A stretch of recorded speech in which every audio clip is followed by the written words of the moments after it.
Chers amis du dessous des cartes, voici Covid-19, une leçon de géopolitique. Et aujourd'hui, nous vous emmenons en Amérique latine. Nous allons zoomer sur le Mexique. Le Mexique et son président, Andrés Manuel Obrador, qui avait déclenché un grand espoir lors de son élection à la fin de l'année 2018 et qui pourtant déçoit ces dernières semaines dans sa gestion de l'épidémie jugée hasardeuse. Il n'y a pas eu de confinement officiel. Seuls les plus privilégiés ont pu rester à domicile et le déconfinement en cours est jugé prématuré dans la mesure où le Mexique continue d'enregistrer un nombre record de morts liés à l'épidémie de coronavirus. L'État mexicain qui s'est révélé particulièrement défaillant à tel point que certains barons de la drogue ont géré eux-mêmes la livraison de colis alimentaires pour les plus pauvres. Alors de tout cela, nous allons parler dans un instant avec Juliette Bonafé. Elle vit depuis plusieurs années à Mexico et travaille pour une agence des Nations Unies.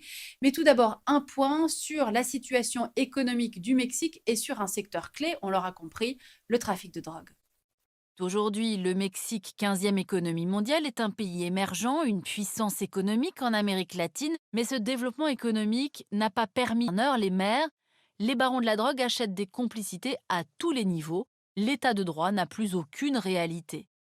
Alors nous allons voir maintenant, et c'est impressionnant, la carte de l'occupation du territoire mexicain par ces cartels à la mi-2018.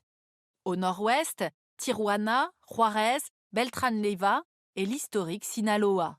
À l'est, le cartel du Golfe et son rejeton devenu son principal ennemi, Los Zetas, le plus barbare de tous, fondé par des forces d'élite de l'armée mexicaine chargées de la lutte contre la drogue. Au centre, le cartel de Jalisco Nueva Generación, aujourd'hui le plus puissant de tous. Il a fait scission du cartel de Sinaloa et ne cesse de gagner du terrain au détriment de ses rivaux. En rouge, vous voyez les zones disputées par plusieurs groupes et en gris, les quelques rares espaces épargnés par les trafiquants. Merci d'être en ligne avec nous, Juliette Bonafé. Bonjour, vous êtes à Mexico, vous travaillez auprès des Nations Unies. Alors, vous savez qu'on dit de ce Covid-19 qu'il met à nu les défaillances des États. En quoi le Covid-19 a mis à nu les défaillances de l'État mexicain? Bonjour Émilie Aubry, un plaisir.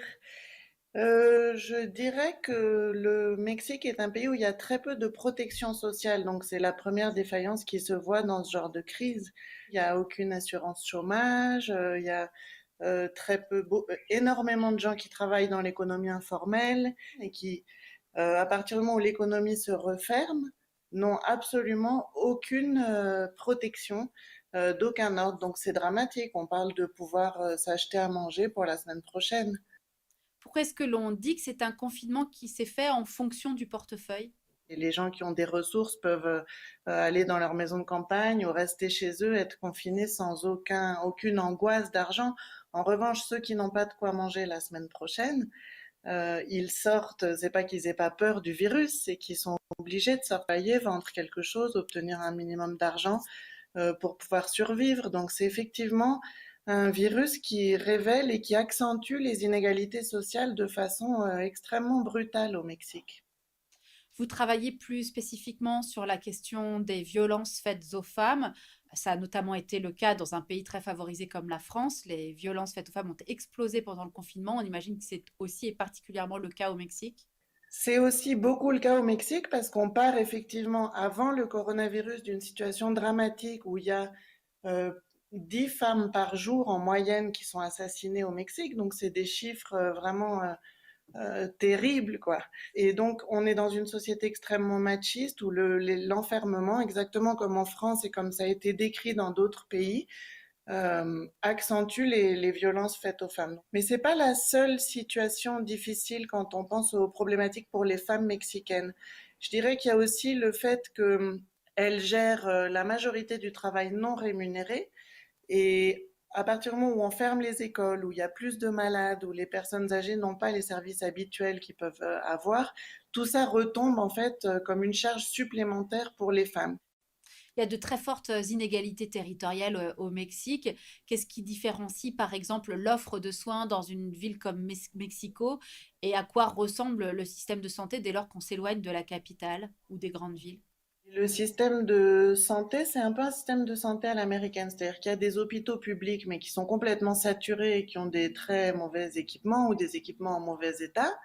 Et il y a des hôpitaux privés qui correspondent vraiment à des hôtels de luxe. Les médecins, en général, peuvent être les mêmes dans le public et dans le privé. Donc, il s'agit pas forcément, on parle pas d'une qualité de la médecine, mais plutôt d'un accès aux soins et d'une qualité des équipements. Dans les zones rurales, évidemment, l'accès aux soins est réduit puisqu'on est à plusieurs heures des hôpitaux. Maintenant, le Covid se développe essentiellement dans les très grandes villes, là où il y a des très grosses concentrations de population. Dernière question, Juliette Bonafé. On a pu lire aussi des articles qui racontaient comment certains barons, parrains de la drogue ont relayé ou suppléé les défaillances de l'État mexicain en proposant eux-mêmes d'organiser des colis alimentaires pour les plus pauvres.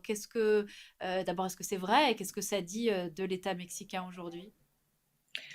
On a vu circuler plusieurs vidéos de plusieurs cartels d'ailleurs, pas seulement le Chapo qui est le plus célèbre, préparant des caisses et distribuant à quelques personnes ces caisses où il y a de la nourriture dedans. On ne sait pas du tout quelle est l'ampleur, c'est-à-dire je dirais pas du tout que les cartels sont en train de se substituer à l'État. Je crois pas qu'ils soient dans une optique de travail social. Je pense qu'on reste dans une optique de guerre des cartels, de communication et de contrôle territorial. Les cartels ne sont pas devenus philanthropes avec le Covid-19. Merci beaucoup, Juliette Bonafé, d'avoir été en ligne avec nous du Mexique. Merci à vous de nous avoir suivis. Merci pour votre fidélité et à très vite pour une nouvelle destination.